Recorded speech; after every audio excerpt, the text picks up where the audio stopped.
عمران خان جیت گیا اور طاقتور حلقے اور 16 جماعتی اتحاد جو ہے وہ مکمل طور پر ہار چکا ہے، کیونکہ عدالت نے اب تک کا سب سے بڑا دبنگ فیصلہ دے دیا ہے اور 90 روز میں انتخابات کروانے کی لیے جو ہے وہ حکم بھی جاری کر دیا ہے۔ بسم اللہ الرحمن الرحیم، السلام علیکم۔ اپنے فیس بک اور یوٹیوب چینل کے ساتھ میں ہوں رزین حیدر مزن۔ سب سے پہلے آپ کو اپنے اس چینل پر خوش آمدید کہوں گا۔ ناظرین، 90 روز میں الیکشن، عدالت کا دبنگ فیصلہ، اس حوالے سے آپ کے سامنے بڑی ایکسکلوسیو ڈیٹیلز رکھنی ہے، جس کے بعد آپ کو اندازہ ہو جائے گا کہ عمران خان کو اب تک کی سب سے بڑی فتح جو ہے وہ مل چکی ہے۔ اور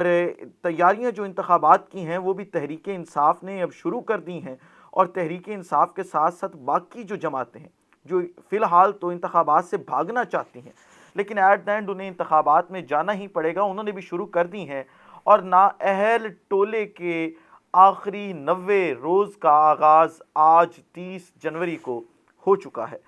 یہ تمام تر تفصیلات آپ کے سامنے رکھنی ہیں، لیکن ان تمام تر تفصیلات سے پہلے آپ سے درخواست بھی کرنی ہے کہ چینل کو سبسکرائب کرنا مت بھولیے گا، بیل آئیکن کو بھی دبا دیجیے گا تاکہ میرے آنے والی تمام تر ویڈیوز آپ تک پہنچتی رہیں اور آپ کو اور میرا جو یہ تصویر اور آواز کی دنیا کا ساتھ ہے یہ برقرار رہ سکے۔ ناظرین، عمران خان نے فیصلہ یہ کیا تھا کہ ہم جو قومی اسمبلی ہے وہاں سے استعفے دیں گے، اور ساتھ ہی ساتھ ہم پنجاب اور کے پی کی اسمبلی تحلیل کر دیں گے، جس کے بعد آٹومیٹیکلی جو ملک ہے وہ انتخابات کی طرف چلا جائے گا۔ لیکن ان چوروں کے ٹولے نے جس طریقے سے اس پورے کے پورے معاملے کو ہینڈل کرنے کی کوشش کی، یا جس طریقے سے انہوں نے انتخابات کو آگے لے جانے کی کوشش کی، ہمیں ماضی کے اندر ایسی کوئی مثال نہیں ملتی کہ کسی بھی جماعت نے ایسی کوئی حرکت کی ہو یا کسی حکومت نے ایسی حرکت کی ہو۔ لیکن کیونکہ یہ 16 جماعتی اتحاد اس چیز پہ باضد ہے کہ ہم نے انتخابات کو آگے لے کے جانا ہے، تو انہوں نے اپنے دونوں گورنرز کے اوپر اپنا سر رسوخ استعمال کرتے ہوئے گورنر سے آئین شکنی کروائی۔ اب ہمارا آئین یہ کہتا ہے کہ آپ کے پاس جب کسی بھی گورنر کے پاس کسی اسمبلی تحلیل کی سمری آئے تو سب سے پہلے اس گورنر کو کرنا کیا ہوتا ہے کہ اس کو انتخابات کی تاریخ دینی ہوتی ہے، اس کے بعد اسمبلی تحلیل کی سمری پہ دستخط کرنے ہوتے ہیں۔ اس کی بڑی وجہ یہ ہے کہ اگر اسمبلی تحلیل کر دی جائے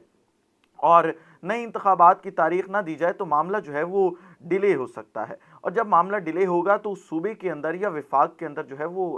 قانون سازی جو ہے وہ مکمل طور پر رک جائے گی۔ اس لیے آئین نے ایک پراپر وے دیا ہے اور کھلے الفاظ میں یہ کہا ہے کہ آپ نے اتنے دن کے اندر الیکشن کروانے ہی کروانے ہیں۔ اب حکومت نے کیا کیا کہ گورنر سے کہا کہ آپ اسمبلیوں کے اوپر تحلیل کے اوپر جو ان کی سمری ہے اس کے اوپر تو دستخط کر دیں، لیکن آپ نے انتخابات کی تاریخ نہیں دینی، کیونکہ ہم کیئر ٹیکر سیٹ اپ کو آئین کے اندر کوئی نہ کوئی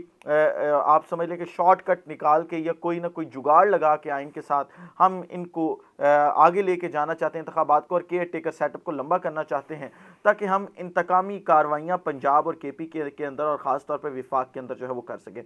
لیکن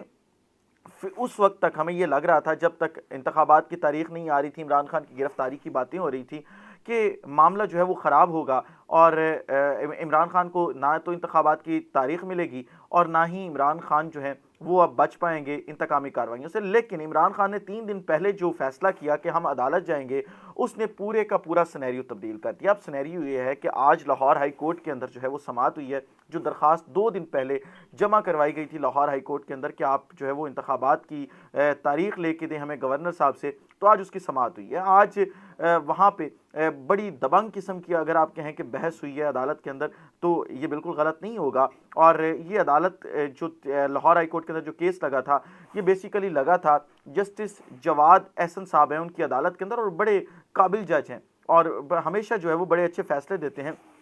تو اسی طریقے سے جو ہے وہ آج انہوں نے سماعت کی، وہاں پہ اسد عمر صاحب بھی موجود تھے۔ وکلا نے جب بحث مکمل کر لی تو وہاں پہ جو ہے وہ اسد عمر صاحب جو ہے وہ روسٹرم پہ آئے، اور اسد عمر صاحب نے آ کے یہ بات کی کہ ہمارا آئین جو ہے وہ کھلے الفاظ میں کہتا ہے کہ آپ 90 روز کے اندر الیکشن کروائیں، یہ الیکشن کیوں نہیں کروا رہے؟ تو وہاں پہ ایک باقاعدہ طور پہ وہ جو آئین کا پیراگراف ہے، آپ آرٹیکل کہہ لیں، آئین کا جو آرٹیکل ہے اس کو پڑھا گیا تاکہ معاملہ جو ہے وہاں پہ مکمل طور پہ کلیئر کیا جا سکے۔ اس کے بعد جسٹس صاحب نے فوری طور پر اپنے عملے کو کہا کہ جی آپ گورنر کو نوٹیفیکیشن جاری کریں، وفاقی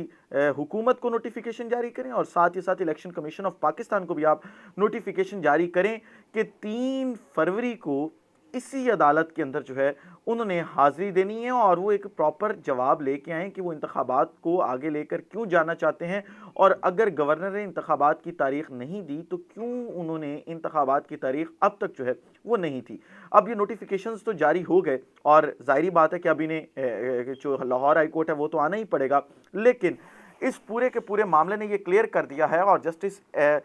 جو جواد احسن صاحب ہیں ان کی صرف اس جملے نے یہ پورے کا پورا معاملہ کلیئر کر دیا ہے، جو انہوں نے کہا ہے کہ ہم 3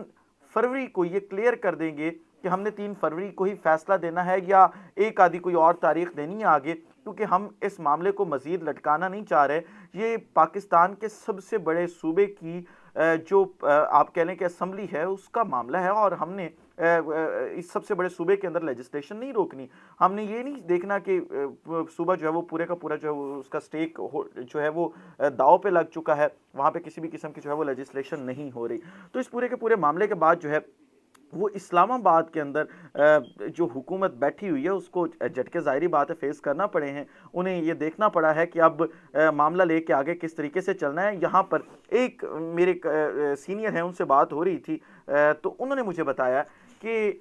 جو حکومت ہے وفاقی حکومت، شہباز شریف کی حکومت، وہ چاہتی یہ ہے کہ معاملے کو لے کر آگے جایا جائے، تاکہ لاہور ہائی کورٹ نے تو کیونکہ آج کھلے الفاظ میں فیصلے سنا دیا ہے کہ ہم نے انتخابات کی 90 روز کے اندر تاریخ لے کے دینی ہے، لہٰذا ہم اس معاملے کو سپریم کورٹ آف پاکستان میں لے جائیں گے تاکہ وہاں پر بھی کچھ عرصہ اس چیز کو جو ہے وہ آگے لے کے چلا جا سکے، اور جتنا زیادہ ہو سکے ہم ٹائم ڈیلے جو ہے وہ اس کے اندر لے کے آ سکے۔ یہ پورے کا پورا معاملہ تھا، لیکن آج اس معاملے نے ایک چیز ضرور کلیئر کر دی ہے،